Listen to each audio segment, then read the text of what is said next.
Accounting applications. Finally, we finally got to your class. These are your videos. This is your homework. Your packets definitely going to be printed out by the time like I'm recording this. This is Thursday, but Friday in class, your packets will be there. They're already done. I just need to print them. I'm going to print them first thing tomorrow morning, and I have a planning period during period 2. So don't worry, it's finally happened, because I know things have been slow with your class in particular. We've had some downtime where I'm still trying to get things in order, but now we finally have it. Look at the screen. Look at the screen.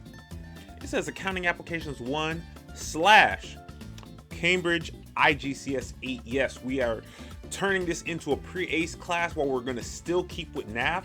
They're actually very closely aligned, so there's not going to be any problems. I've already done the checking with it. So, like I said, in class, first we're going to do the homework. First we're going to do the homework. The homework is to watch this video, pay attention, and then afterwards, I'm going to assign you the packet, and that's what we're going to do together in class. So now we're at the point where you're all going to have something in front of you in your desks, and you're all going to have work to do. It's all going to be graded. It will be graded. Okay? So let's get into this. We finally got this going. This information is coming from Catherine Kukum. I presume that's how you pronounce her name. Cambridge IGCSE and O-Level Accounting Coursebook 2nd edition. All of our content's not coming from here. It's just this one lesson, this introduction to accounting.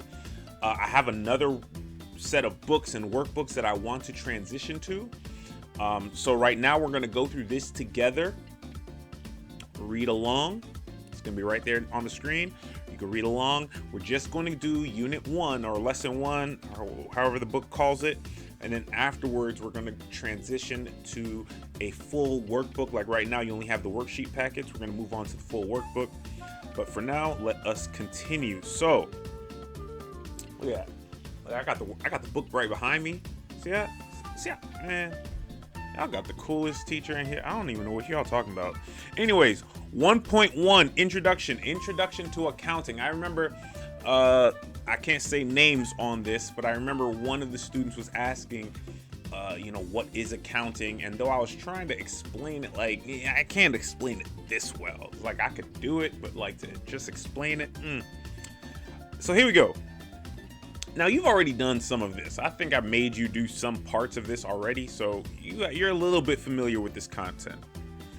Introduction. Accounting is regarded as the language of business. Accounting can be divided into 2 sections. We've done this. Bookkeeping. I hope you all remember that bookkeeping is a process of detailed recording of all the financial transactions of a business. It is necessary for even the smallest businesses to make a record of every transaction which affects the business. If the records are not maintained, it is likely that something will be forgotten or overlooked. The basis of maintaining these detailed records is double entry bookkeeping. That is very important. That's the entire 2nd unit, and that's when you're going to actually start doing the math. The actual records maintained by one business may vary from those maintained by another business because each business is different. However, all businesses, not some, not 97%, all businesses apply the same principles when maintaining double entry records. So if they're doing double entry bookkeeping, this works for every single business. Accounting. What I used to do, accounting uses the bookkeeping records to prepare financial statements at regular intervals. The owner of a business needs to know whether the business is making a profit or a loss. Periodically, often at yearly intervals, but sometimes quarterly, an income statement is drawn up. This shows the calculation of the profit or loss earned by the business. If the business has earned a profit, then the owner is receiving a return on his investment, and funds are available for expanding or improving the business. However, if the business has made a loss, then it may eventually close down as the owner is not receiving any return on his investment, and funds are not available for running or maintaining the business. So, we already have our first exam style question. I'm I'm not going to give you the answers to these because these questions are in your packet and you've already pretty much answered this. So your first question, which is going to be similar to a multiple choice style exam question, is which task is performed by a bookkeeper? A, analyzing trading results. B, entering transactions in the ledger. C, preparing year-end financial statements. Or D, providing information for decision making. That's for you to do, and then I'll be grading it afterwards. Let's move on. The owner of the business also needs to know the financial position at regular intervals, so a statement of financial position is prepared. You're going to also see this called a balance sheet. More often than not, the statement of financial position is more of a European term or a British term. In America, you're going to hear balance sheet. That's pretty much what we are going to call it. This shows what a business owns and what is owing to it, its assets, and what the business owes, its liabilities.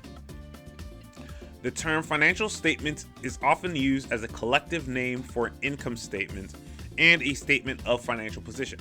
Let's stop for a second. Let's explain this. An asset, you say what a business owns and what is owing to it. So let's say I'm a business and I'm selling teaching lessons or selling classes, right? So what I own, everything I own would be my asset. That camera, this laptop, this microphone, the clothes I'm wearing, all this stuff that I own. And it says what is owing to it. So if you owe me tuition money for a class, then that's also an asset. That's money that it's not in my pocket, but that's money that's coming to me. That's also an asset. I can go ahead and claim that, yeah, that's pretty much my money. I just don't have it yet, but it's pretty much mine. So if you're pretty certain it's your money, that's an asset. A liability is what you owe.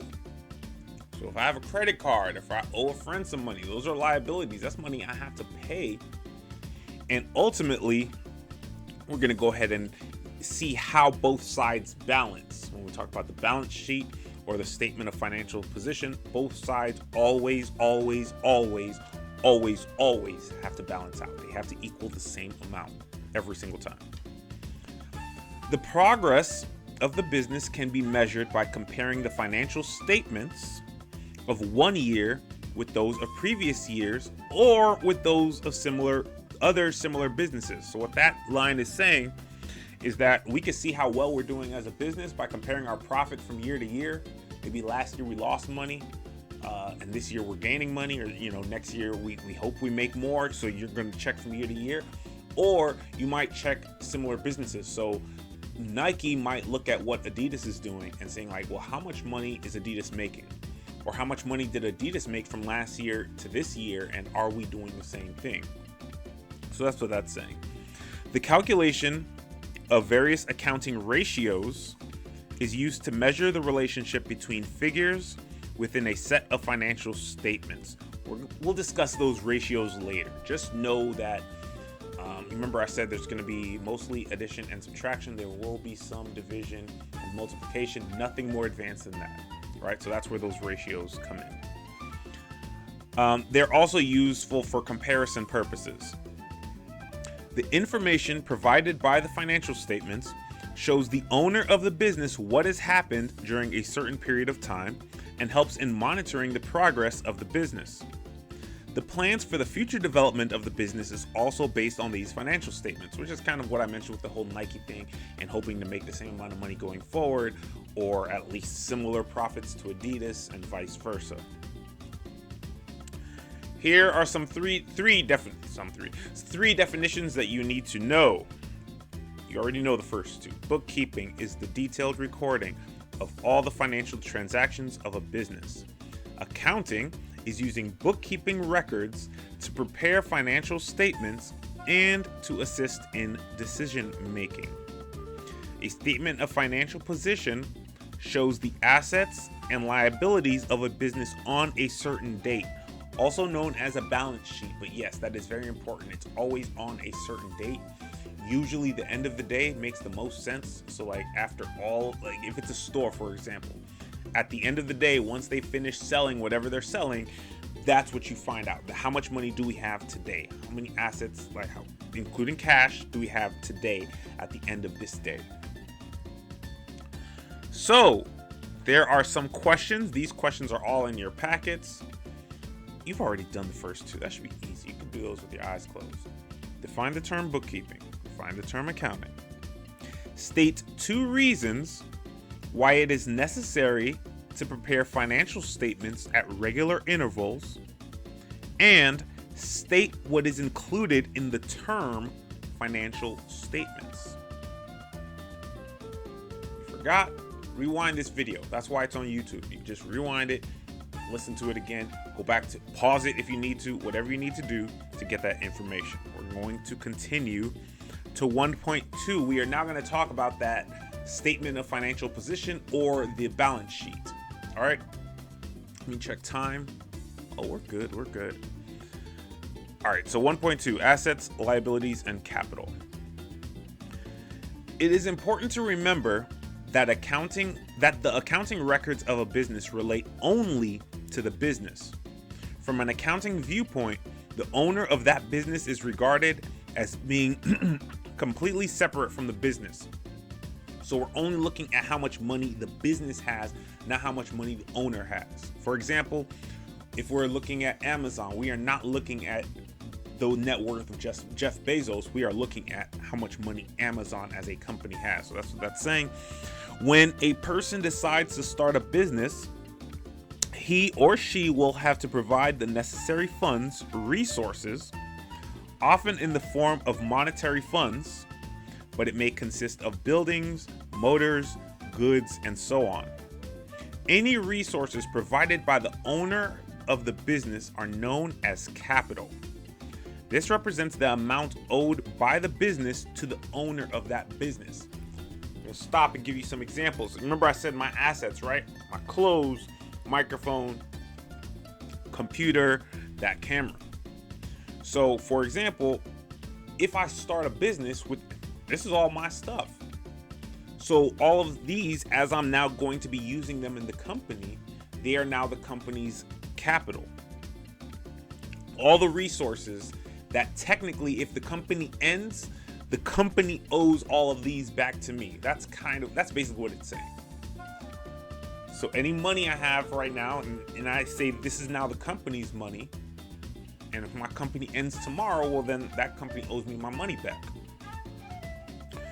Once the business is formed and capital introduced, the business will own the money or other items provided by the owner. Things owned by the business or owed to the business are regarded as the resources of the business or the assets of the business. In addition to the owner, other people may also provide assets to the business.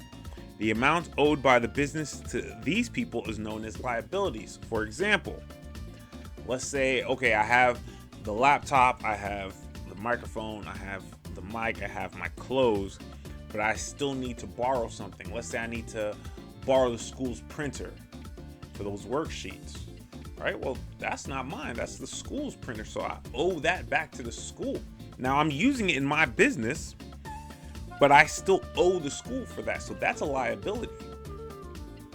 We'll talk about it more later, but just try and make sure you understand liabilities are things that you are borrowing, or maybe somebody's giving you a loan.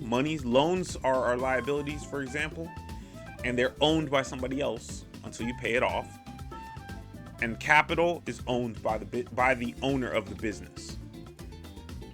And then ultimately capital, what I personally own, plus what I've borrowed from other people, equals all of the all of the assets, right? So what I own, my capital, all of my liabilities, all the stuff that I've borrowed, in total equate to the assets, the total amount of stuff the business owns.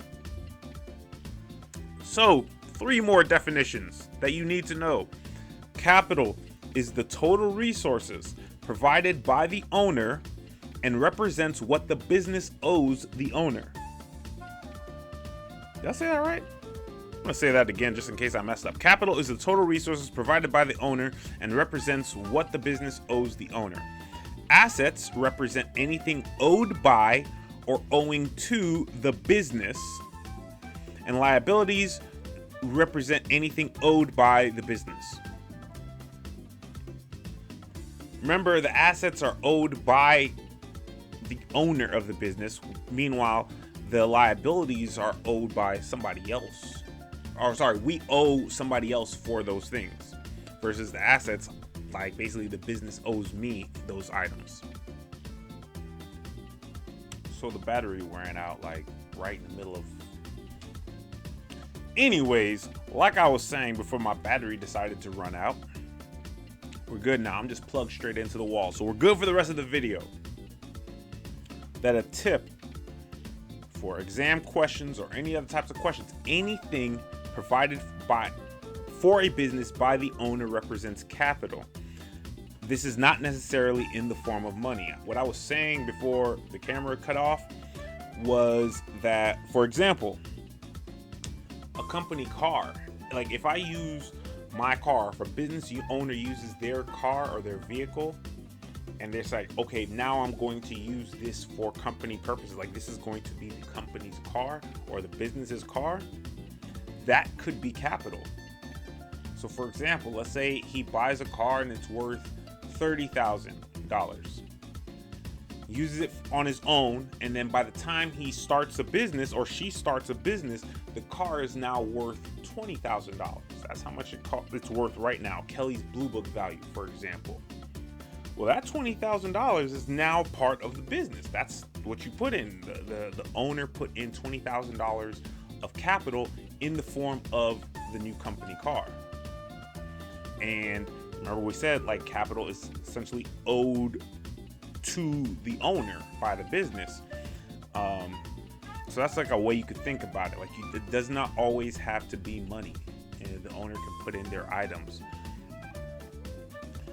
What I was also saying before the camera cut off was that many businesses are set up and operated by one person. These are known as sole traders, or if you're in IGCSE business studies, they're known as sole proprietors, but it's the same thing. The early chapters in this book cover accounts maintained by sole traders. So essentially, you're going to be covering the type of accounting as if you yourself started up your own business or somebody started up their own business. That's how it's going to start, and then we'll move into accounting done by companies, but that's much later on. So, once again, that's in your packet. Define each of the following terms: assets, liabilities, and capital. If you don't remember, you gotta watch the video again, you gotta rewind, go back to the part where we defined all of those. Make sure you write those down. That part will be graded. 1.3, the accounting equation. Now, it's a little bit of math here. We're getting towards the math.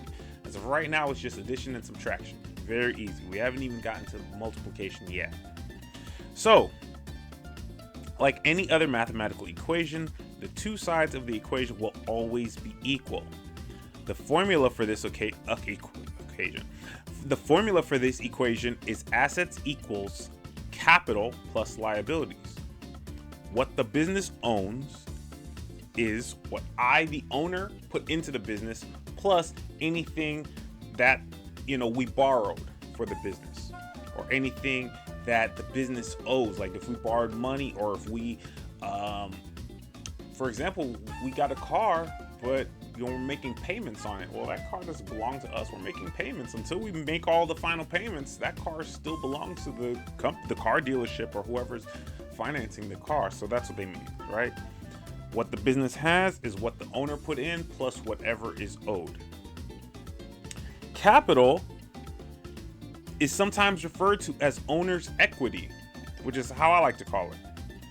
So the previous equation can also be written as assets equals owner's equity plus liabilities. I prefer that because it's like, okay, this is what the owner put into the business, or this is what the owner's portion of the assets are, and then the rest are what is owed to other people. Like any mathematical equation, the accounting equation can be used to find any one of the three elements if the other two are present. So if you have owner's liability and equities, owner's equity and liabilities. Wow, I can't believe I said that. You know what assets are. You just add those up. If you have assets and liabilities, you can find out owner's equity. Similarly, if you have assets and owner's equity, you can also find liabilities. This equation illustrates that the assets of a business, the resources used by a business, are always equal to the liabilities and the capital of a business. The resources provided for the business by others, either the owner or outside people or outside companies. The assets represent how the resources are used by the business, and the liabilities and capital represent where these resources come from. Did the money come from me, or did I have to borrow? Did the money come from me, or did I have to borrow the money? We just said this, but we're going to go ahead and just reiterate this. If you know two elements of the accounting equation, you can easily calculate the third element. It's brought up as a tip a second time because you will need to do this on your own. So here we have walkthrough 1.1. Try and follow along. Like I said, if you can't, rewind it, listen to it again. So on January 1st, we have that Lena set up a business. Do I have a mouse? Yes, I got a mouse here. So Lena set up a business to trade under the name of the dress shop. She opened a business bank account and paid in $20,000 as capital. All right, so she put in $20,000 of her own money into the business in a separate business bank account. And now that is $20,000 here. So he says assets, the bank, money in the bank is $20,000. The capital, the owner's equity, which is, like I say, a better term for it. The owner's portion of the capital, the owner's portion of the assets is $20,000, and there are no liabilities. Lena doesn't owe anything yet. Remember, British spelling, so that's why it's CHEQUE. On January 2nd, the business purchased premises, $15,000, and paid by check. So we bought a location, basically, right? For the dress shop, we need to buy a location to sell these dresses. That location, the premises, cost $15,000. She still has $5,000 left in the bank, meaning that her total assets are still $20,000. And again, that's the same $20,000 that Lena put into the company. That's also reflected down here. It says the money in the bank has decreased because a new asset has been bought. The total assets are still equal to the capital. January 3rd, something happened now. It says the business purchased goods $3,000 on credit. So just think she used her credit card to buy these $3,000 worth of goods. So right now we have premises and bank is still the same $20,000. However, now she has $3,000 worth of inventory that are the dresses, but she paid for those with her credit card. So of that $23,000 of assets, $20,000 is still what she put into the business, but now she owes her credit card company. Trade payable is that $3,000, so she owes money now. And it says right here, purchasing on credit means that the business does not pay immediately, just like a credit card, you pay later. A new asset inventory has been acquired, but the business has also acquired a liability as it owes money to the supplier, who is known as a creditor. And you do need to know that term, creditor. In a statement of financial position or a balance sheet, this is described as a trade payable. The total assets are equal to the capital plus the liabilities. So once again, this $23,000 in assets are equal to $20,000 in capital plus now this new $3,000 in payable. Now, she actually sold some of these goods, but she sold it on credit. So now she sold $1,000 worth of these $3,000 of dresses, but she does not have cash. She has now a receivable. So the premises, still $15,000. The bank, there's still $5,000 in the bank. The Inventory, she now sold $1,000 worth of inventory, but she sold it on credit. So now it's not money in the bank yet, it's money that she is owed. Lena is owed $1,000 worth of credit. Same capital, same liabilities, because even though she has a receivable, she has not paid off her credit card or whoever she owes that $3,000 to. So down here it says on the 4th of January, selling on credit means that the business does not immediately receive the money. The inventory has decreased, but a new asset has been acquired in the form of money owing to the business by a customer, who is known as a debtor. In a statement of financial position, this is described as a trade receivable, also known as accounts receivable when you're looking at it as a whole. Receivable, money that I need to receive, but I have not received it yet, so it's still receivable money. The total assets are equal to the capital plus the liabilities. It says here, for the sake of simplicity, the goods were sold to the customer at cost price. You know, in reality, that's not how it works. It says in practice, they need to be sold at a price above cost price to enable the business to make a profit. But we're not there yet, but you just making sure you understand that. Let's move on. So in that example, you have 3 more vocabulary words. What is inventory? Inventory is the goods a business has available for resale, for sale or resale. I don't like that they put resale because you can also make inventory. You could make a dress and then sell it as inventory. Trade payables, like I said, buying on your credit card, money that the business owes to the credit supplier, or that the money that the business still has to pay, therefore it's a trade payable. And then the trade receivables, money that I need to receive or the business needs to receive, represents the amount owed to the business by its credit customers. So anytime the business makes a sale, but the sale is not in cash, it's on credit, then there's a receivable. So we already described, it's an easy accounting equation. Assets equals capital or owner's equity plus liabilities. With that understanding, you should be able to fill out each of these. If assets equals capital plus liabilities, the easiest one to start with is probably letter B, because assets equals capital plus liabilities, and that one gives you capital and liabilities. You just need to add those up to get the assets. The others, you'll have to do a little bit of math to find out for letter A, the capital, and to find the liabilities for letter C. That should also be in your workbook packets, hopefully. Another one, a trader provided the following information.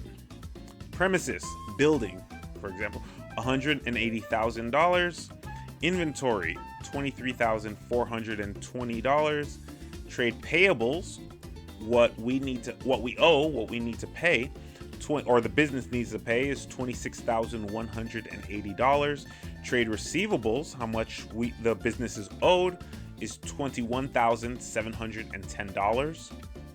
Office fixtures and fittings, we're talking about things like furniture, things that are part of the premises, but it's not the building itself. It's the things inside of the building, but fixtures, fittings, things that are going to be there for a long time, is worth $32,600. There's an $80,000 loan from the bank. There's $2,550 of cash at the bank, and the business actually owns motor vehicles worth $15,900. Of those, you need to find which ones are assets, which ones are liabilities, and then how much is the capital. I'll give you some hints because we're not at the test point yet. So here's how you're going to find this out. We have premises. That's owned by the company. Whoa, sorry about that. Premises is owned by the company. Inventory that's owned by the company and it's going to be used to be sold. Payables is what the company now owes to other people. Receivables is money owed to the company from other people, money that the company needs to receive. Office fixtures and fittings, that's owned by the company. The loan from the bank, well, we bought some stuff. It looks like we bought some inventory, we bought some office fixtures, we bought some stuff because clearly we don't have the cash anymore. So we owe that bank $80,000. And the cash that we have left over, which is an asset, is $2,550.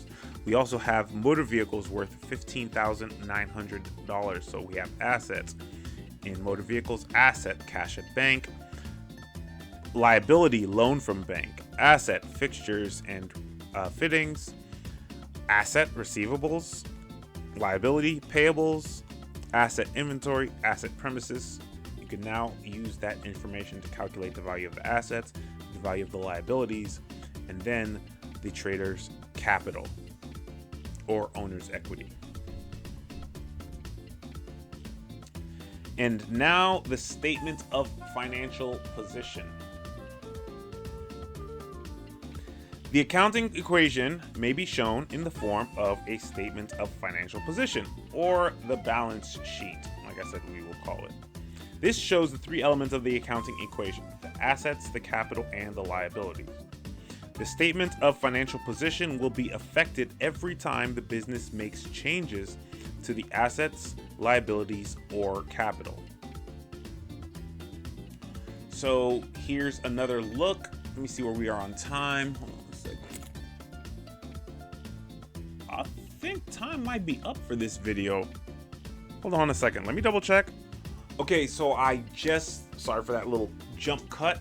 I actually just went back into your worksheet so you can do numbers 1 through 10. That'll get you all the way from 1.1 to 1.3. So there are the first 10. That's what we're going to do in class next time, numbers 1 through 10. And then afterwards, we're going to we're going to finish the rest of that worksheet in the next video. And then we will see if after that for unit 2, will we be still I think we're still going to use worksheets for units 1 and 2, and then afterwards we're going to actually get a whole workbook, and then we'll use that for the rest of the school year. All right, so that's it. Right now, your work or your classwork is going to be numbers 1 through 10 in your packet. You have to turn those back in. They will be graded. But once again, we're doing it together. Don't be afraid to raise your hand and ask for help. But that's it for this video. I don't want to keep it longer than 30 minutes. I hope it's not longer than 30 minutes. If it is, I'm sorry. I need to put a timer somewhere. Anyways, next video. We're doing that next video. Bye. Now you have work to do. Do it. Bye.